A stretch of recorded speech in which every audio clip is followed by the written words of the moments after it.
पिता, पुत्र और पवित्र आत्मा के नाम पर आमेन। सबको जय जय यीशु। प्यारे मित्रों, कितने अनुग्रह का समय हम वचन सुनने के लिए और ये वचन मनन चिंतन करने के लिए गहराई बाइबल अध्ययन श्रेणी में प्रभु हमें बुला रहे हैं। इसमें भाग लेते हुए बड़ा कार्य प्रभु हमें समझ जाते हैं। ईश्वर का शक्ति और सामर्थ्य स्वर्ग राज्य के विषय में हमें सिखाते हैं, और जो ऐसे वचन सीखते हैं, वचन सीखने के लिए चाहते हैं, वो प्रभु के पास आकर वो वचन सीखते हैं। उसके जीवन में कितने अनुग्रह, कितने बड़ा अनुग्रह है, और उसके परिवार में और उसके आगे पीढ़ी को अनुग्रह है। प्रिय मित्रों, इसलिए हमारे पूर्वजों के विषय में कितने लोग प्रभु के उपस्थिति में वचन पढ़ने के लिए और प्रार्थना, स्तुति और आराधना करने के लिए ईश्वर का महत्व ढूंढते हुए ईश्वर को यह महिमा बखान किया है, घोषणा किया है। वो घर में, उसके जीवन में और उसके आगे पीढ़ी को भी वो बड़ा अनुग्रह वो व्यक्ति द्वारा, ऐसे परिवार द्वारा, समुदाय में और देश में अनुग्रह, स्वर्गीय अनुग्रह वो सब ऐसे प्राप्त किया है। इसलिए प्रिय मित्रों, ये छोटा बात नहीं है। ये बाइबल अध्ययन में हम मिलजुल कर इसलिए प्रभु के आगे आकर स्तुति, प्रार्थना और आराधना करते हैं, और ये प्रभु ने ये प्रबंध किया। इसलिए प्रभु हमें बुलाते हैं। हम प्रभु के बुलाहट के अनुसार हम मनन चिंतन करते हैं। प्रिय मित्रों, ये वचन द्वारा चंगाई है, छुटकारा है, आशीष है। ये दिनों में कितने लोग ये प्रार्थना के बीच में, मध्यस्थ प्रार्थना के बीच में, ये बाइबल अध्ययन के बीच में और अनुग्रह प्राप्त किया है। कितने लोग ऐसे वो प्रभु ऐसे गुप्त रूप में, सीक्रेटली, मन बहुत कुंठित है, ऐसे ये बोझ, ऐसे बड़ा बोझ में है, बहुत बड़ा बोझ में, लेकिन ये वचनों द्वारा प्रभु अच्छा किया है। परिवार को जो सीक्रेट वो प्रभु ने उसे ये बंधन तोड़ किया है। प्रिय मित्रों, इसलिए ये वचनों द्वारा हमें, हर वचनों द्वारा प्रभु हमें आशीर्वाद प्रदान करता है। इसलिए प्रभु के नाम से सबको ये कार्यक्रम में हार्दिक स्वागत है। आज मार्कुस का सुसमाचार अध्याय 9 संख्या 42 लेकर हम सीखने के लिए जा रहे हैं। 42 बुरा उदाहरण जो इन विश्वास करने वाले नन्हों में किसी एक के लिए भी पाप का कारण बनता है, उसके लिए अच्छा यही होता कि उसके गले में चक्की का पाट बांधा जाता और वह समुद्र में फेंक दिया जाता है। प्रिय मित्रों, यहाँ अध्याय 9 ये शिष्यों को कितने अच्छा से प्रशिक्षण देता है। शिष्यों के जीवन में स्वर्ग राज्य के विषय में ज्यादा लोगों को इसके बारे में ज्यादा समझ नहीं आया है।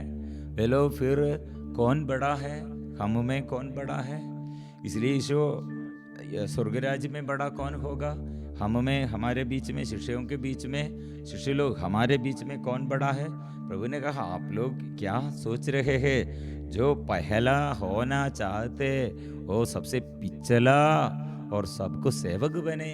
और प्रभु ने क्या किया? एक बालक को शिष्यों के बीच खड़ा कर दिया, एक बालक को, और यह संदेश दिया, मतलब उसे गले लगाकर उनसे कहा, जो मेरे नाम पर इन बालकों में किसी एक का भी स्वागत करता है, वो मेरा स्वागत करता है, और जो मेरा स्वागत करता है वो मेरा नहीं, वो उसका स्वागत करता है जिसने मुझे भेजा है। इसलिए बालक जैसे ये स्वर्ग राज्य में सबसे बड़ा बनने के लिए बालक जैसे बनो, और बालक को स्वीकार करना है। बालक मतलब छोटा है। इसलिए यहाँ फिर प्रभु ने कहा, मेरे नाम के कारण जो एक प्याला पानी इसलिए पिलाएगा कि तुम मसीह के शिष्य हो, जो तुम्हें विश्वास दिलाता हूं कि अपने पुरस्कार से वंचित नहीं रहेगा। इसलिए फिर ये नन्हे बच्चे और जो बालक है और ये स्वर्ग राज्य में बड़ा बनने के लिए एक बालक जैसे बनो, शिशुओं के लिए और बच्चों के लिए ऐसे कुछ कार्य प्रभु ये स्वर्ग राज्य में शिशुओं के लिए क्या प्रभु ये हमें सिखाते हैं, और शिशुओं के बारे में क्या हमें सिखाते हैं। मतलब शिशुओं को अपने माँ बाप को ये बचपन में से, एक बच्चा है अपने पापा मामा मम्मी और सबके ऊपर पूर्ण विश्वास है, और दूसरा आश्रय नहीं है। एक छोटा बच्चा कहाँ जाएगा, किस पर उसका ये भरोसा है, पूर्ण पापा और मम्मी मेरे माँ बाप। मित्र, ऐसे स्वर्गीय के पिता यीशु ने कहा, ये जो ऐसे बालक को से बच्चे को स्वागत करता है, मुझे स्वागत करता है, मुझे नहीं, जो मुझे भेजा है वो स्वर्गीय के पिता को स्वीकार करता है।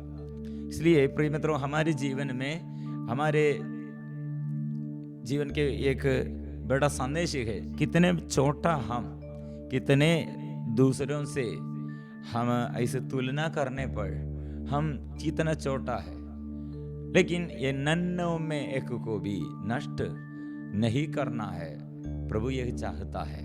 इसलिए नन्हों में ऐसे छोटा, जितने छोटा होगा, प्रभु ने कहा इन यहाँ ये किसी के लिए भी, नन्हों में किसी एक के लिए भी पाप का कारण बनता है, उसके लिए अच्छा यही होता कि उसके गले में चक्की या पाट बांधा जाता और वह समुद्र में फेंक दिया जाता है। प्रिय मित्रों, ये समुद्र में फेंक दिया, ये एक रिवाज, एक परंपरा जैसे है। और इससे पहले ये नन्हों में एक के विषय में, ऐसे नन्हों में एक को भी प्रभु एक दूसरा मत्ती का सुसमाचार में ये वचन हम अच्छा से सीख लिया था। मत्ती का सुसमाचार अध्याय 18 पद संख्या 14, इसी तरह मेरा स्वर्गीय पिता नहीं चाहता कि उन नन्हों में से एक भी खो जाए। स्वर्गीय पिता क्या चाहते हैं? उद्धार करने चाहते हैं नन्हों को, बच्चों को, और बच्चे जैसे जो अपने को ये मानते हैं, मतलब स्वर्गीय पिता के आगे परिपूर्ण समर्पण जो करते हैं। आज सुबह एक झारखंड से एक महिला हमारे प्रार्थना दल में हमारे साथ अच्छा से प्रार्थना में भाग लेते थे, लेकिन वो मम्मी पड़े हुए है, और एक बहन, उसका एक बहन, छोटी बहन, वो पैरालाइज्ड जैसे लग रहे हैं, और उसका दूसरा एक बहन को शादी हुआ, वो बहू, उसका ये पति और लगातार बीमारी में है ऐसे। और क्या हुआ, उसका प्रार्थना करने के लिए समय नहीं मिलता है, बाइबल खोलने के लिए, बाइबल पढ़ने के लिए समय नहीं मिलता है। और कल रात हमको ये फोन संदेश मिला, और आज सुबह भी फोन ये संदेश मिला है प्रार्थना करने के लिए। हम मिलजुल कर प्रार्थना किया। प्रिय मित्रों, प्रभु ये उस समय हमको संदेश यह दिया था, वो परिवार में शांति के लिए, वो परिवार में आशीष के लिए वैसे वचन स्वीकार करना, क्योंकि बहुत दुख से वे लोग कल रात फ़ोन किया और सुबह फ़ोन करके फिर कहा हम रात भर हमको सो नहीं सकते हैं, क्योंकि ये इतना अधिक प्रॉब्लम चल रहे हैं। प्रिय मित्रों, हमको वचन, प्रभु का वचन मिला, प्रभु से ये वचन, तू उठकर सियोन पर दया करेगा। स्तोत्र ग्रंथ 102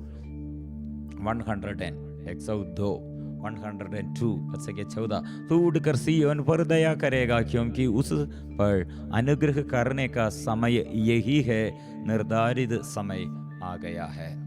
वो बहन से हम बात किया, अब क्या करना है ये समस्याओं में, चापल और रिट्रीट सेंटर और मंदिर में प्रार्थना दल में जाने के लिए अवसर नहीं है। लेकिन संत पौलुस और सीलस वे लोग दोनों क्या किया, और कैदी गृह में दोनों हाथ और दोनों पैर जंजीरों से बांध कर रखा था, फिर भी वे लोग प्रार्थना किया। इसलिए प्रार्थना ऐसे स्तुति और आराधना करो हमारे लिए। प्रभु हमें ऐसे तिरस्कार करने के लिए प्रभु नहीं चाहते हैं। इसलिए ये नन्नों में जो हम तिरस्कार करते हैं, जो किसी को हम ऐसे अलग करते हैं, लेकिन प्रभु उसे प्यार करते हैं। हमें कौन ऐसे अलग कर दिया? हम ऐसे दुख और संकटों में, समस्याओं के बीच में हम रहते हुए वो खालीपन है, अकेला, मैं अकेला रहता हूँ। प्रिय मित्रों, डरो मत, क्योंकि प्रभु कहा डरो मत, छोटे झुंड डरो मत।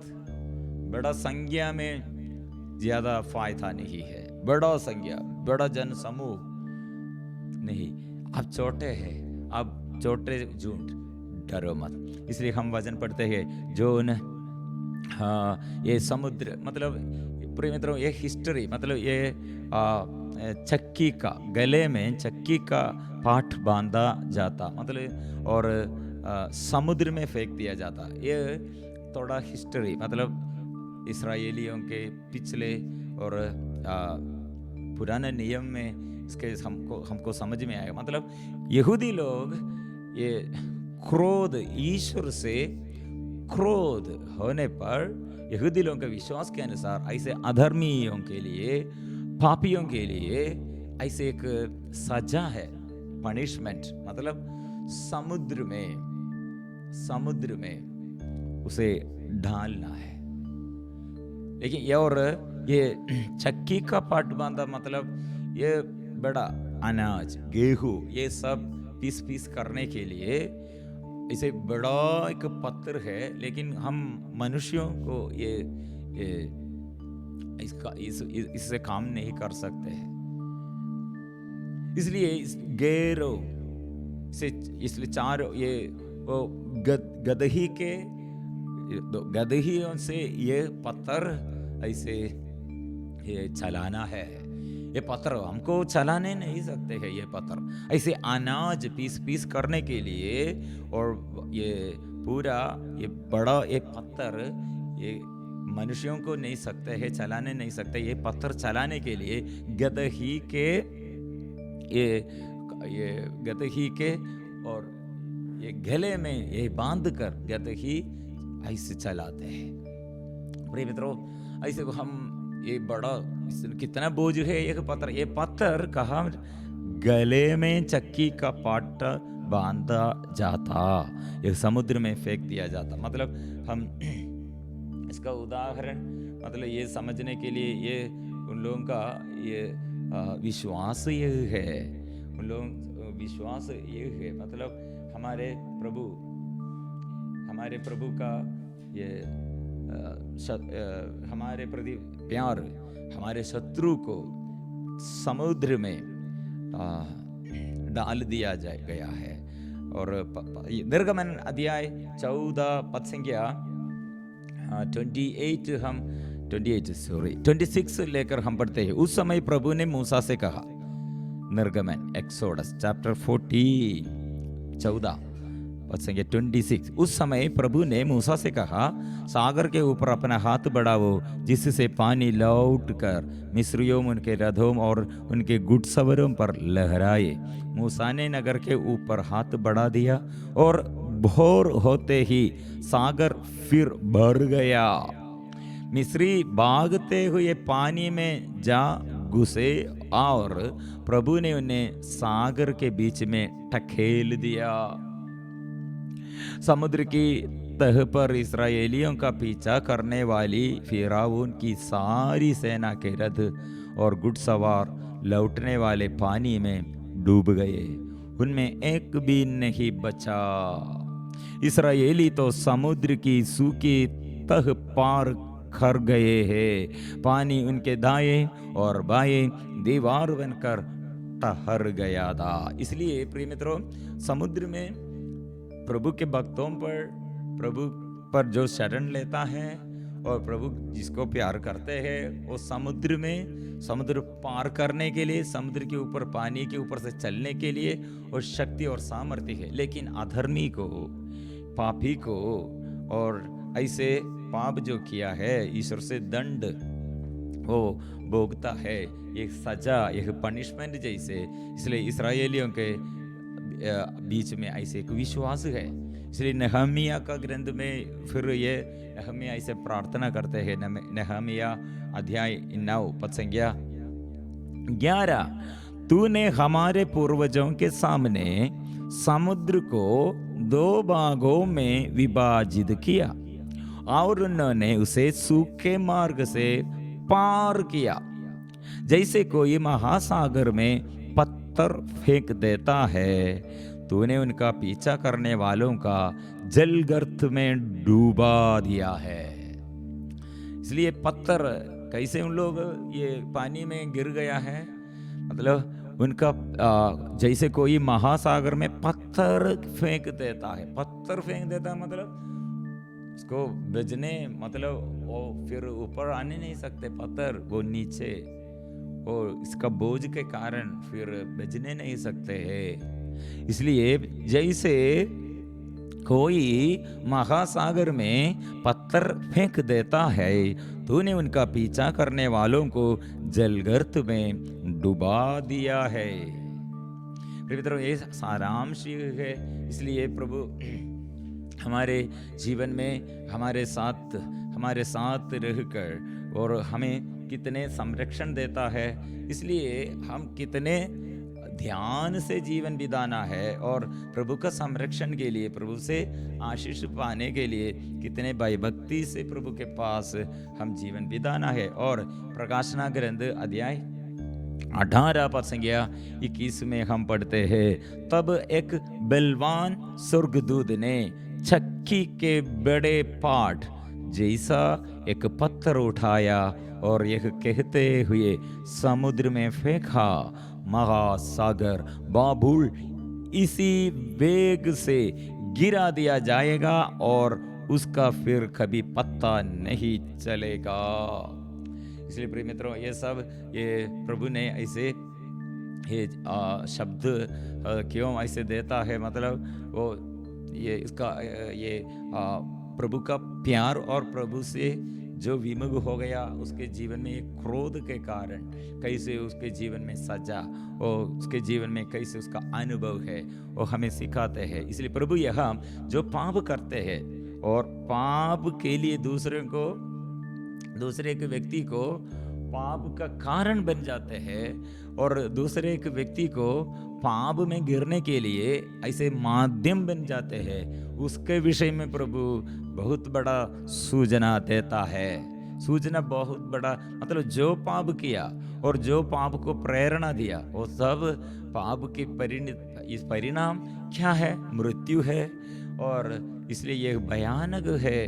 इसलिए ये शैतान को हमारे ऊपर अधिकार मिलने के लिए कारण बन जाते हैं। इसलिए प्रभु ने और आगे हमें सिखाते हैं। और पद संख्या 43, यदि तुम्हारा हाथ तुम्हारे लिए पाप का कारण बनता है तो उसे काट डालो। अच्छा यही है कि तुम लूले होकर ही जीवन में प्रवेश करो, किंतु दोनों हाथों के रहते नरक की ना बुझने वाली आग में ना डाले जाओ। मतलब ये भी ना, नरक की ना बुझने वाली आग मतलब गेहन्ना। प्रभु बहुत बार इसके विषय में सिखाया है। मतलब यहाँ ये गेहन्ना वो मृत्यु का घाटी है। हम ऐसे सदा ये शव कुकर्मी और अधर्मी लोगों का ये पनिशमेंट देते हुए वहां मृत्यु में डाल दिए हुए और वहां आग सदा ऐसे जलाने के लिए वो आग है, ये भयानक है, अच्छा बात नहीं है।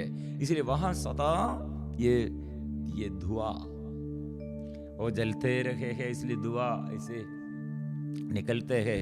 ऐसे एक स्थिति है, ऐसे स्थिति मतलब एक व्यक्ति और एक व्यक्ति पाप का कारण उसका हाथ उसका हाथ पाप का, यदि तुम्हारा हाथ तुम्हारे लिए पाप का कारण बनता है ये तो उसे काट डालो। अच्छा ये है कि तुम लूले होकर मतलब दोनों बिना दोनों हाथ से, हाथ नहीं है, बिना हाथ से ये स्वर्ग राज्य में प्रवेश करो, नहीं तो आप नरक में, ये ना बुझने वाली आग में। वो आपको दोनों हाथ है लेकिन कहाँ आप बढ़ जाते हैं, ये आग में, ये आग में मतलब ये अभिशाप का जगह है। और हमारे बीच में और हमारे आगे भयानक ये स्थिति है, भयानक परिस्थिति है। और ऐसे स्थिति में बढ़ जाएगा, मतलब हम कितने निर्बलता और कितने हम पवित्रता से जीवन बिताना है, इसके विषय में प्रभु हमें याद दिलाते हैं। अनजाने और जाने हम पाप करते हैं और ईश्वर को तुच्छ समझते हैं, ऐसे काम करते हैं तो क्या होगा, ये हमारे जीवन में भविष्य में ऐसे ये सूचना प्रभु देता है, ऐसी दुर्घटना ये। और फिर हम वचन में आगे पढ़ते हैं ये, और यदि तुम्हारा पैर तुम्हारे लिए पाप का कारण बनता है तो उसे काट डालो।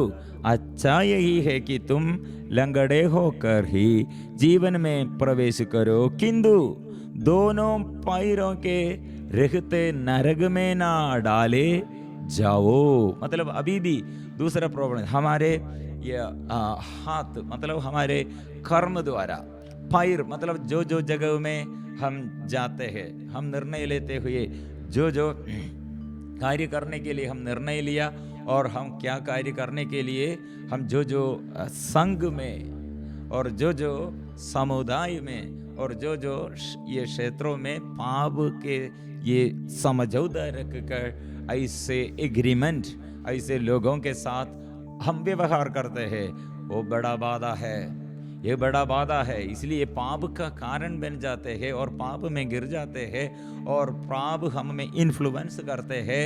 ऐसे लोगों के साथ, ऐसे जगह में, ऐसे आचरण में हमारे जीवन में हताश और हमारे जीवन में सब नष्ट हो जाते हैं। फिर हम वचन में आगे बढ़ते, और यदि तुम्हारी आंख तुम्हारे लिए पाप का कारण बनती है तो उसे निकाल दो। अच्छा यही है कि तुम काने होकर ही ईश्वर के राज्य में प्रवेश करो, किंतु दोनों आंखों के रहते नरक में ना डाले जाओ।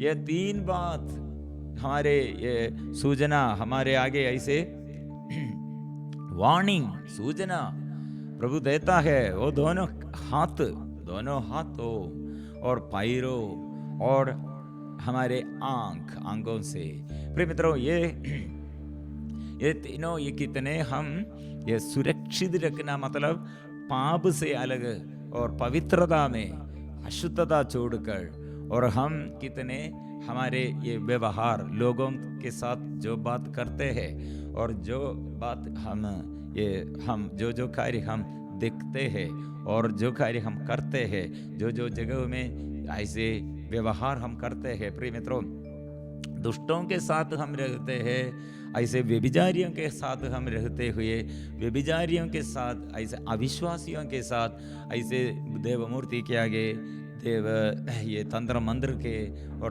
ये आगे और ऐसे पूजा करते हुए, प्रिय मित्रों, ऐसे लोग जीवन बिताते हैं। ऐसे लोगों के साथ हमारे रिश्ता क्या होगा?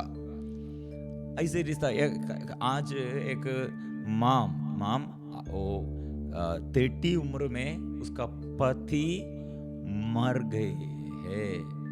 गए हैं और इसके बाद ये स्त्री अपने बेटी को, एकलौते बेटी को अच्छा से संभाला और कितने अच्छा एजुकेशन दिया है, लेकिन और विदेश में जाने के लिए पूरा अच्छा से ये एजुकेशन दिया, अभी काम करते हैं और अभी अच्छा एक कंपनी में काम करते हैं, लेकिन एक मुस्लिम अन्य समुदाय के एक लड़का के साथ वो रिश्ता है।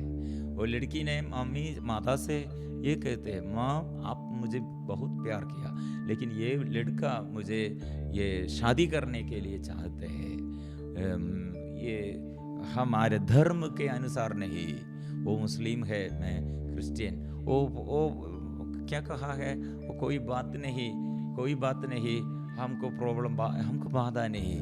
माता ने कहा आप क्या बोल रहे हैं, हम क्रिश्चियन परिवार कैसे ऐसे अन्य समुदाय के साथ रिश्ता करेगा।